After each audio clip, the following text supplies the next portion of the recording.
quero compartilhar com você algo que Deus colocou em meu coração hoje, para conversarmos um pouco a respeito de algo que rouba-nos da graça, rouba-nos dos nossos sentidos, que tira a nossa bênção, que detona os nossos dias, acaba com os nossos relacionamentos. E eu estou falando, você pensa, é o diabo. Com certeza, é o cara suja que ele vai falar.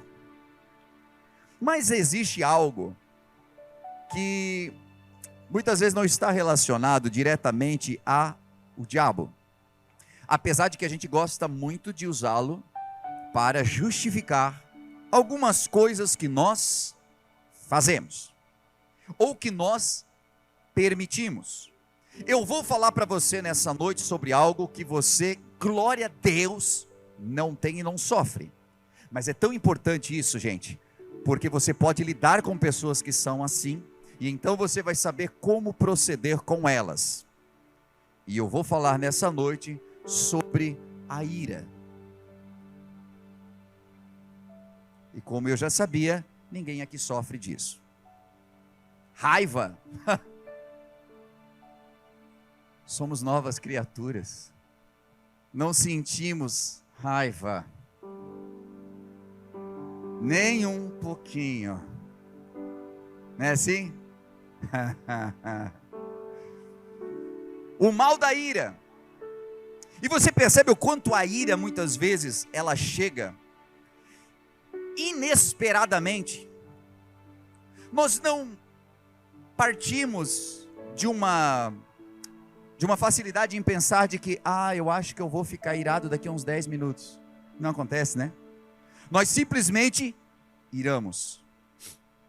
Quando percebemos, acontece. Mas esse é um grande indício de que existe algo que está provocando isso em nós. Existem pessoas que não têm um mal súbito de ira. Há pessoas que são iradas. Uma palavra chamada iracundo, iracunda. É uma pessoa que vive em estado de ira. Você olha para ela e é o zangado dos 7 anões. Bom dia. Para quem? Essa é a resposta do bom dia. É uma pessoa que não vê mais prazer na vida. Ela está sempre irada. E me mostre uma pessoa que está irada, zangada, e vou te mostrar uma pessoa que sente que o mundo está em débito com ela.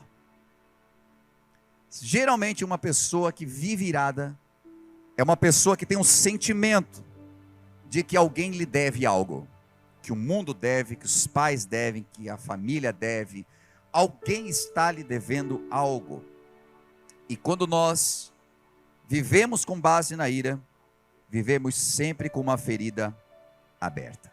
E eu quero falar um pouquinho sobre isso, baseado numa palavra que Paulo nos deixou escrita na carta que ele escreveu para os Efésios. Então, carta aos Efésios, no capítulo de número 4, e versos 25 em diante, para embasar aquilo que eu quero conversar com você nessa noite. Deus com certeza quer nos aperfeiçoar. E é bem importante que a gente tenha esse entendimento. Olha só o que diz. Portanto, cada um de vocês deve abandonar a mentira e falar a verdade ao seu próximo. Pois todos somos membros de um mesmo corpo. Quando vocês ficarem irados, não pequem. Apaziguem a sua ira antes que o sol se ponha, e não deem lugar ao diabo. O que furtava, não furte mais. Antes trabalhe, fazendo o que é de útil com as suas mãos, para que tenha o que repartir com quem tiver necessidade. Nenhuma palavra torpe ou palavrão saia da boca de vocês, mas apenas o que for útil para edificar os outros, conforme a necessidade, para que conceda graça aos que ouvem. Não entristeça o Espírito Santo de Deus, com o qual vocês foram selados para o dia da redenção. Livre-se de toda amargura, indignação, ira, gritaria e calúnia, bem como de toda maldade.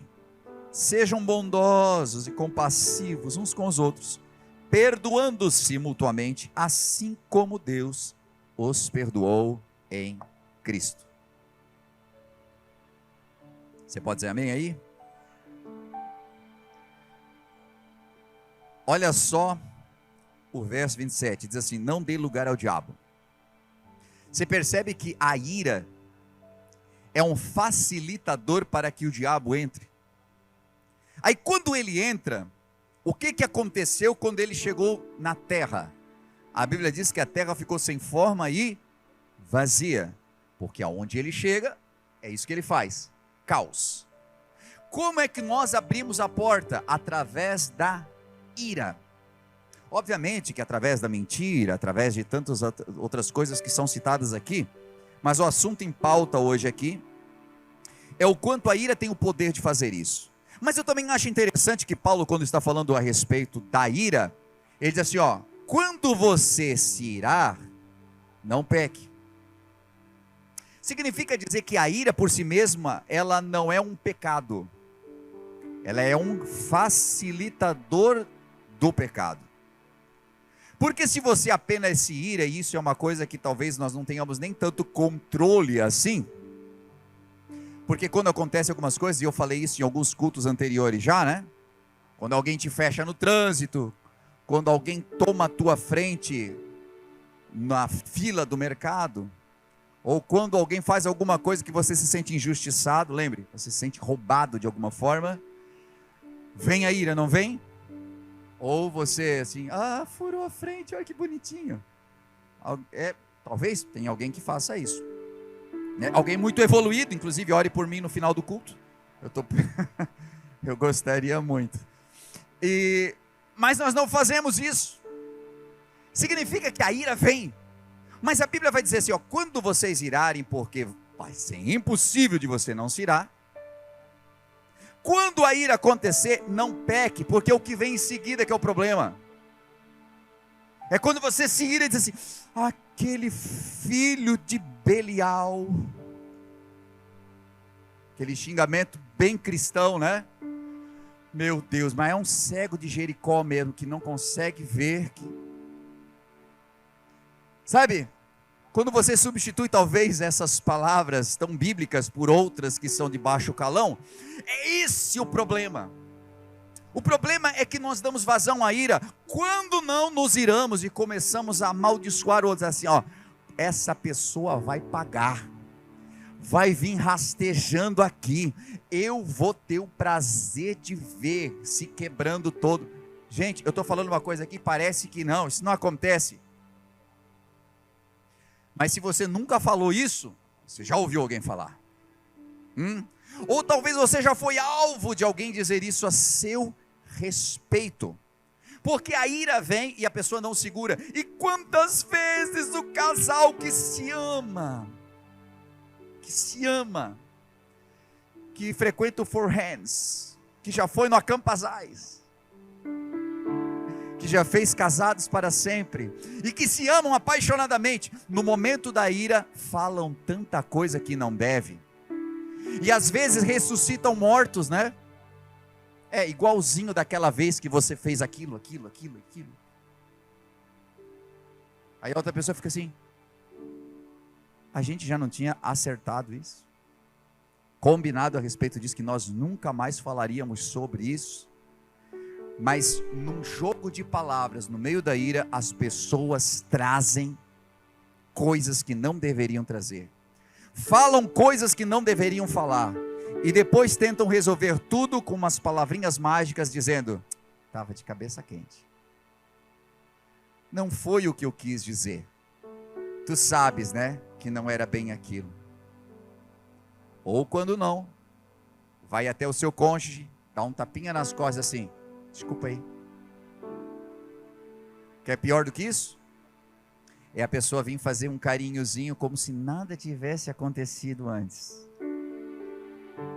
E dá um sorrisinho aqui para mim, e tu tem vontade de fechar a mão e quebrar o outro. Só estou falando de realidade aqui, tá? Eu posso ser hipócrita e falar tudo bem bonitinho assim, né? E daí naquele momento vem dizer, dá um sorrisinho, o outro sorriso assim, ai meu amor, estava só esperando. Mas não é assim que funciona. Vamos falar de realidade aqui. A ira detona a vida das pessoas. E se você não acerta isso que está produzindo esse vulcão e erupção dentro de você, você vai estragar teu casamento, você vai estragar teus relacionamentos, você vai estragar os teus amigos, a vida com os teus amigos. Quando não, estraga até a tua vida profissional. Por quê? Porque eu não levo desaforo para casa. E quantas vezes você já ouviu alguém falar isso como se fosse um dom, né? Eu não levo desaforo para casa. Pisa no meu calo. Comigo é assim. E daí tu escuta e parece que aquela pessoa é o máximo. Não. Principalmente se intitular cristão. Precisamos entender por que essa ira habita o nosso coração. Gente, deixa eu falar uma coisa para vocês. Porque talvez em algum momento você não era assim. Mas nós vamos nos tornando assim. E o outro vai percebendo em nós, porque o nosso rosto muda. Se o mundo espiritual se abrisse, tem pessoas que parecem assim que os dentes crescem, as unhas, os pelos, vira um monstro. Ainda bem que Deus não nos permite ver o mundo espiritual, né?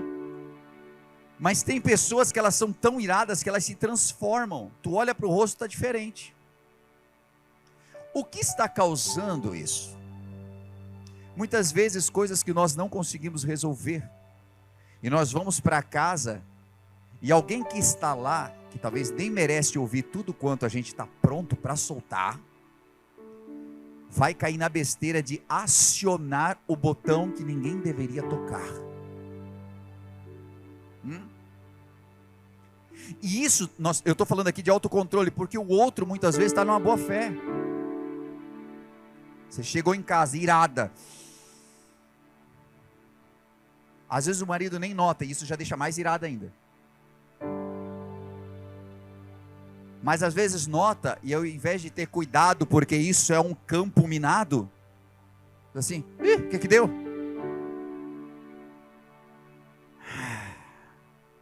E tu está pronta para soltar tudo aquilo. E aí precisa da presença do Espírito Santo para segurar. Porque aquela pessoa não merece receber toda a lava que está aqui dentro. Isso acontece para os dois lados. Só que às vezes nós vivemos numa ira que é incompreensível, porque eu entendo que tem semanas que é difícil. Eu entendo que levanta-se lutas. O bicho às vezes atenta mesmo para provocar ira. Só que há pessoas que elas sempre estão iradas. Mas por quê? Se nós permitíssemos que essa pessoa verbalizasse ou estivesse diante de alguém, talvez nós ouviríamos frases como essa aqui: você estragou a minha vida. E agora eu quero que você pense um pouco, se alguma dessas frases cabe em você.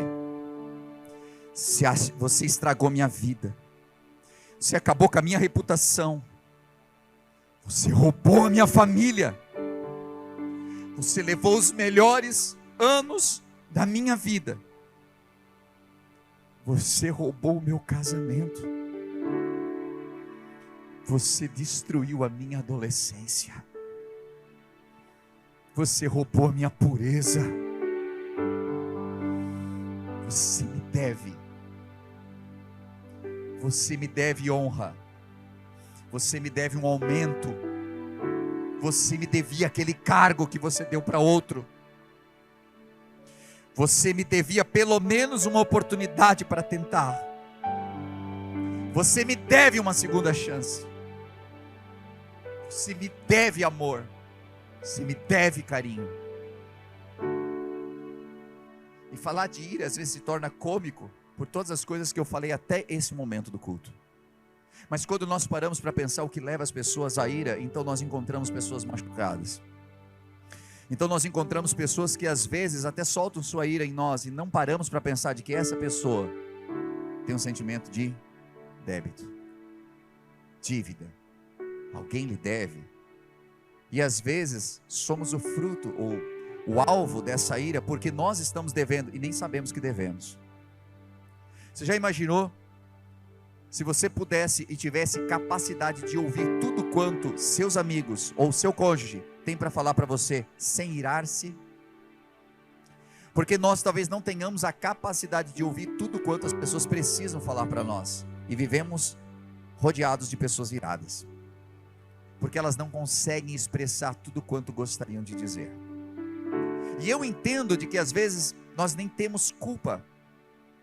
Alguém acha que você deveria dar uma segunda chance, mas você deu 3, 4, 5 chances e essa pessoa não aproveitou nenhuma, mas ela continua com o sentimento de que você deve.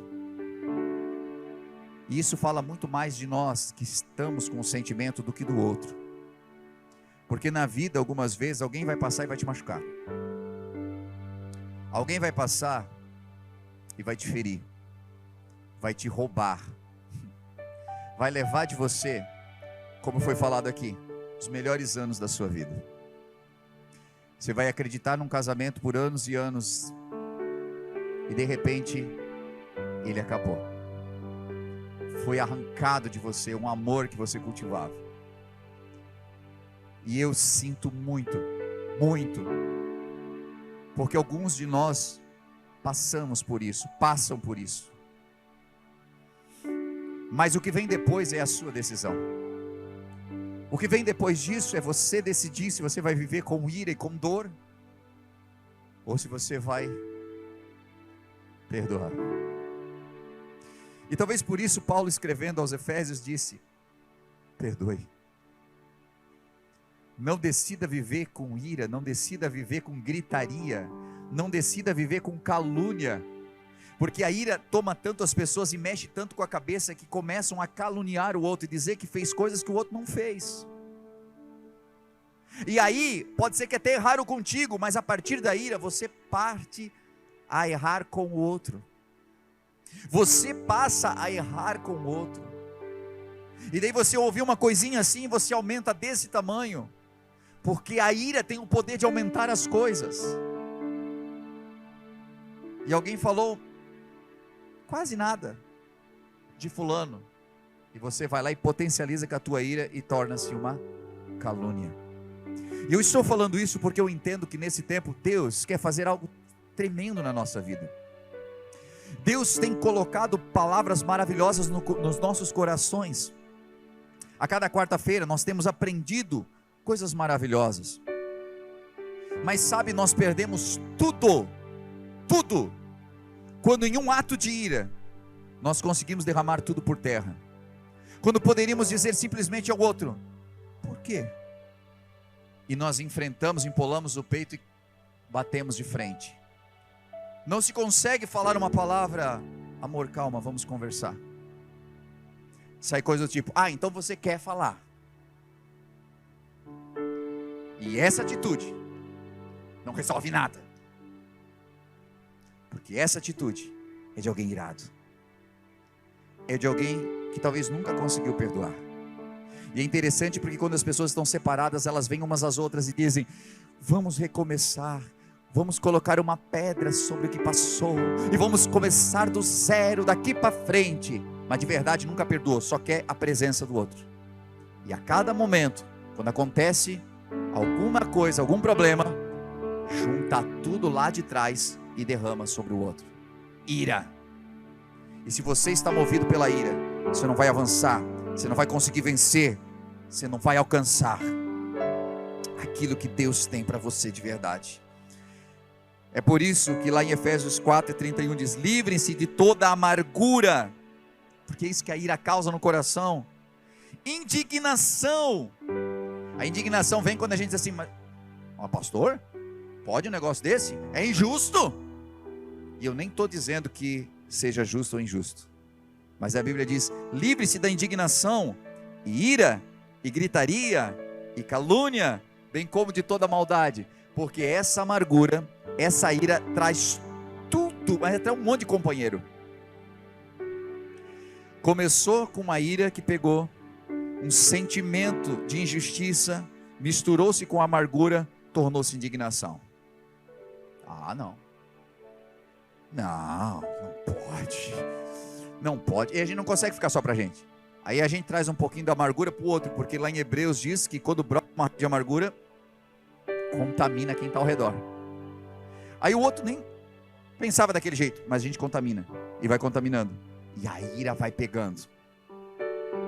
Olha só.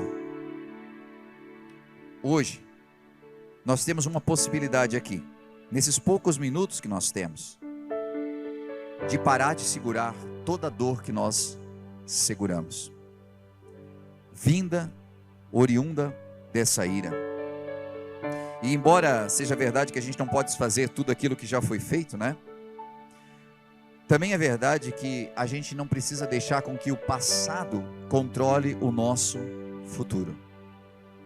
Se você não teve controle sobre os eventos que aconteceram no seu passado, eventos tristes, você tem um poder dado por Deus, e talvez por isso o dia de hoje é chamado também de presente. Porque no presente você tem o poder de impedir que o teu passado controle, coordene o teu futuro. E esse poder está contigo, porque ninguém pode te tornar infeliz sem o teu consentimento. Ninguém. Não, vou tornar o Jota infeliz, só se eu consentir. Vou tirar a paz dele, só se eu consentir. Tu entendes que sempre precisa do teu aval, e é por isso que Satanás, ele é o acusador das nossas almas. Por que acusador? Porque ele só provoca, mas quando você aceita a provocação, você está assinando o documento e está entregando na mão dele. Aceitei. Ele pega isso e vai diante de Deus. Aqui, ó. O irado lá aceitou. Eu sabia que era só provocar que ele ia cair na minha.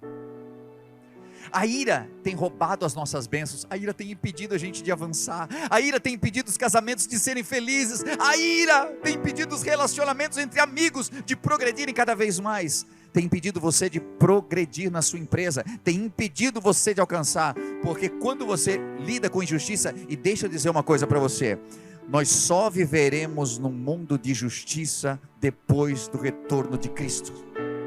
Porque antes, esse mundo é injusto, esse mundo jaz no maligno. Sempre haverão pessoas que serão um instrumento para tirar a tua paz. Então fortifica-te na graça que há em Cristo Jesus. Olhe para Ele, autor e consumador da tua fé. Cultive os valores que Deus tem colocado no seu coração, e não deis lugar ao diabo. Se a ira vier, não permita que ela permaneça dentro de você. Não empreste a sua boca para que Satanás tenha oportunidade de entrar e trazer todos os outros malefícios que ele quer trazer sobre a sua vida. Você precisa se posicionar. E um remédio para isso é perdoar quem te fez mal. Eu só quero ilustrar aqui alguns provérbios para ver como nós precisamos hoje tomar uma decisão. Provérbios capítulo 29, versículo 22 diz que o homem irado provoca briga, e o de gênio violento comete muitos pecados. Quando nós somos irados, nós não conseguimos entender brincadeira. Quando a gente é irado, nós não conseguimos ser agradáveis. Você não consegue baixar para ninguém a guarda. Alguém falou uma coisa, pá! Falou, pá! Está sempre batendo. Tem uma ira dentro de você que precisa ser resolvida, precisa ser curado. Isso é um sintoma maligno. E vou te dizer mais uma coisa: se você não resolver a tua alma, o teu corpo vai começar a clamar, porque vai vir o quê? Úlcera nervosa, gastrite, câncer. E eu não estou dizendo que todo tipo de doença é oriundo disso, mas algumas vezes você não tem nenhum pré-requisito para, mas a ira dentro de você começa a causar esse tipo de coisa. E isso aqui, não estou tirando da minha cabeça. Se você estudar, você vai ver que isso aí é algo científico. Provérbios sobre iras. Provérbios 12 e 16 diz assim, ó: o insensato revela de imediato o seu aborrecimento, mas o homem prudente ignora o insulto. Isso aqui eu achei lindo. O insensato revela de imediato o seu aborrecimento. Tu fala uma coisa, o rosto faz assim, ó. Dá aquela bufada. Responde na hora com uma agressão. Sabe como é que a Bíblia chama? Insensato. Em outras palavras, louco. Quem responde, eu dou na cara, eu falo na tampa. Comigo é assim. A Bíblia chama de insensato. Bonitinho. Insensato. Mas o homem prudente ignora o insulto. Não diz que não teve insulto. Teve, mas eu sou prudente. Eu ignoro. E eu não vou dar margem para isso. Para vivermos neste mundo, nós precisamos aprender isso aqui. Esse é um provérbio que vem de encontro a quem acha que ter pavio curto é um troféu. É a coisa mais linda do mundo. A pessoa que se ira muito rapidamente faz loucuras. E o homem que vive tramando ciladas é odiado. Provérbios 14, 17. Na versão King James, ele fala exatamente assim como eu estou falando para você. Pessoa que se ira rapidamente faz loucura. Fala o que não deve. Age da maneira que não deve. Pode vir a ser agressiva ou agressivo. Pode machucar quem ama. Pode destruir um relacionamento por conta da ira. Precisa ser tratado. E para nós finalizarmos aqui, eu quero propor algo para você. E que eu tenho certeza que se você entendeu a mensagem que Deus trouxe ao seu coração hoje, nós vamos sair bem melhores daqui. Porque em um momento de ira, aconteceu o primeiro assassinato nessa terra. Caim achava que ele merecia a atenção de Deus, porque ele tinha toda a atenção do papai e da mamãe. Papai e a mamãe, quando nasceu Caim, disseram: bonitinho do papai e da mamãe, é você que vai esmagar a cabeça da serpente, é você que vai ser o salvador deste mundo. Por quê? Deus tinha dito para Eva e para Adão que da semente da mulher nasceria um que esmagaria a cabeça da serpente. Isso é uma promessa, está lá em Gênesis. Quem foi o primeiro que nasceu? Caim. Olharam para Caim e disseram: é ele. Ela ficou grávida de novo, nasceu Abel. Diferente talvez de Caim, Abel não recebeu todo o cuidado como Caim recebeu. Mas Abel olhou para Deus e serviu ao Senhor com integridade. Quando a Bíblia diz que Deus olhou para Abel e sua oferta, porque eles traziam, olha só, desde essa época, traziam algo para Deus. Pastor, não entendo, eles traziam um cordeiro lá, traziam frutas, traziam coisas assim, queimavam. Sim, era uma oferta para Deus. Abel trouxe o seu melhor, Caim trouxe alguma coisa, porque ele achava que Deus olhava para ele do jeito que o papai e a mamãe olhavam para ele.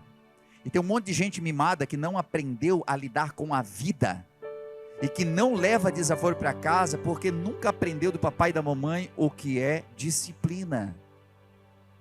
E a Bíblia diz que Caim ficou tão irado, porque Deus não lhe respondeu, que virou sua raiva para Abel e matou o seu irmão.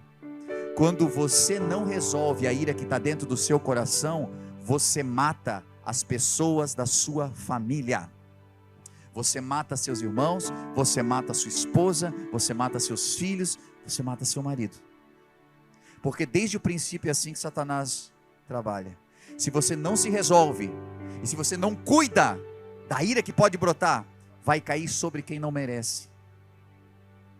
E eu sei que você é inteligente o suficiente para entender que eu não estou falando aqui de assassinato, apesar de que isso acontece, os crimes passionais. Mas eu estou falando aqui de você controlar algo. Eu quero que você pense em 4 coisas muito importantes. Identifique as pessoas de quem você está com raiva. Sabe, tire esse momento antes da gente levantar e orar. De quem você tem raiva? Ai, graças a Deus eu não tenho raiva de ninguém. Tudo para mim, olha, paz e amor, graças a Deus. Aí Deus vai trazendo à tua mente alguém diz: não é que eu tenho raiva da pessoa, eu só não gosto de estar no mesmo lugar que ela. E eu nem sei porque essa pessoa existe. Para mim ela não existe. E de quem você tem raiva? Não, graças a Deus, hoje eu vivo no meio de umas pessoas assim que eu amo muito e tal, né? Eu não tenho voltado muito para minha cidade porque meu pai ainda está vivo e ele... Não quero falar sobre isso. De quem você tem raiva? Quem que roubou tua adolescência? Quem que te feriu? Quem que acabou com teus sonhos? Quem que te machucou? Quem te violentou? Quem tocou onde não podia tocar? Quem detonou teu casamento? E alguns de nós temos raiva de nós mesmos, porque nós acabamos com o nosso casamento. Nós destruímos a nós mesmos. Mas se você está com raiva de você, coloque aí na fila. Eu tenho raiva de mim, do meu pai, que deixou minha mãe, a gente viveu um inferno. Depois ele estava lá dando tudo para outra família. Traz. O que está irando você? O que deixa você? O cara que recebeu a promoção que você não recebeu? É o cunhado que ganhou mais na herança? O que ira você? E nós, quando olhamos para o cenário brasileiro, tem tanta coisa para nos irar, né?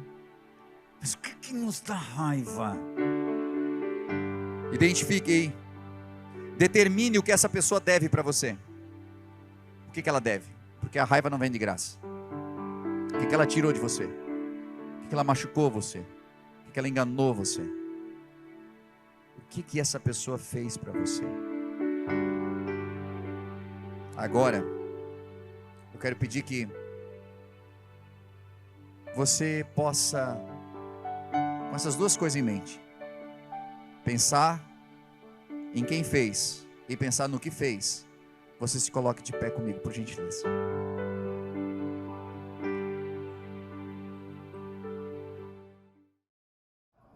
Você deve ter ouvido uma mensagem top nesse momento. Acabou de vê-la, falou muito com a tua vida. E quem sabe passou no teu coração: uau, eu quero muito conhecer esse lugar. Eu quero muito contribuir com essa obra. E nesse momento você pode fazer isso. Estou passando aqui para dizer de que há várias formas de nós contribuirmos na obra do Senhor. Às vezes com nossos talentos, os nossos dons, mas também com a nossa contribuição. Sabe que cada vez que você contribui, seja com teus dízimos ou tuas ofertas, você promove para que o reino de Deus se expanda. Para que trabalhos como esse possam chegar a milhares de pessoas, hoje via internet, ou mesmo dentro do ambiente onde nós estamos, aqui na cidade, onde nós temos a The Way Church. Hoje, pelas formas que você vê aí na sua tela, você pode contribuir. Seja o seu Pix, transferências, depósitos. O mais importante é que esteja ligado ao seu coração. Nós vemos na Bíblia Sagrada que haviam pessoas que contribuíam com seus dízimos, outras com suas ofertas. Os dízimos muitas vezes ligados a algo que, para mim, fica mais fácil de planejar. 10% daquilo que eu ganho, eu invisto no reino de Deus. Mas outras pessoas do Novo Testamento já não se atinham mais a dízimos. Algumas delas vendiam tudo que tinham e entregavam. Outras dividiam o que tinham. E dessa forma elas sabiam de que parte dos seus ganhos poderia alcançar a muitos. Então, da maneira como você sentir em seu coração, seja por oferta, seja por dízimos, mas que você possa fazer com todo o seu coração essa contribuição. E saiba, dentro do seu coração, de que cada vez que você estende a mão para que a obra de Deus continue evoluindo, crescendo e se ampliando, as mãos de Deus se estendem sobre você também. Não como um ato de cobrança ou negociação, mas porque Deus é fiel e nunca fica devendo nada para ninguém. Por isso eu convido você a fazer parte desse ministério, dessa obra, com as suas contribuições. E isso fará com que a gente continue ajudando tantas famílias que cada semana são restauradas, que nos procuram em busca de algo que não encontraram em mais nenhum lugar. Às vezes sem esperança. E essa esperança não é levada apenas por nós, mas é levada por você, através do seu amor. Então, convido você a fazer segundo aquilo que o Senhor colocar no seu coração de fazer. E com certeza abençoará a muitos. Que Deus abençoe sua vida, continue nos acompanhando pelos canais, que eu tenho certeza que é só o começo do que Deus ainda fará em sua vida e em sua família.